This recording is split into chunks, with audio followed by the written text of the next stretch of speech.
يوصيكم الله في أولادكم للذكر مثل حظ الأنثيين فإن كن نساء فوق 2 فلهن ثلثا ما ترك وإن كانت واحدة فلها النصف ولأبويه لكل واحد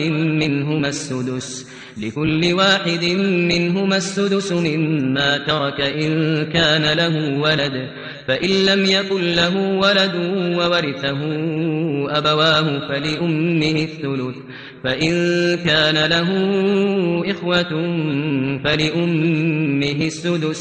اللہ تعالیٰ تمہاری اولاد کے بارے میں تم کو حکم دیتا ہے، لڑکے کو 2 لڑکیوں کے حصے کے برابر ملے گا. اگر صرف لڑکیاں ہوں تو 2 یا 2 سے زائد لڑکیوں کے لیے ترکے میں سے 2/3 ملے گا. اگر ایک ہی لڑکی ہو تو اس کو آدھا ملے گا.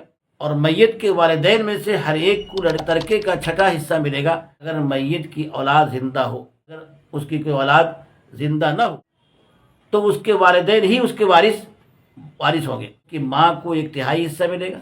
اگر میت کے بھائی ہوں تو اس کی ماں کو 6واں حصہ ملے گا.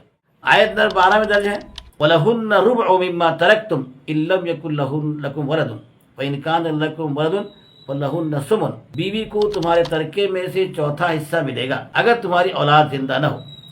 اگر تمہاری اولاد زندہ ہو تو بیویوں کو 8واں حصہ ملے گا. پھر اسی صورت کے آخر میں یہ بتایا گیا إِنِ امْرُؤٌ هَلَكَ لَيْسَ لَهُ وَلَدٌ وَلَهُ أُخْتٌ فَلَهَا نِصْفُ مَا تَرَكَ وهو يرثها إن لم يكن لها ولد وإن كانت 2 فلهما الثلثان مما ترك وإن كانوا إخوة رجالا ونساء وللذكر مثل حظ الأنثيين. اگر کوئی مرد ایسا مرے جس کی اولاد کوئی زندہ نہ ہو البتہ اس کی ایک بہن ہو اسے ترکے کا آدھا حصہ ملے گا. اور اگر کوئی عورت ایسی مرے جس کی اولاد زندہ نہ ہو البتہ اس کا ایک بھائی ہو وہ اس کے سارے مال کا وارث ہوگا.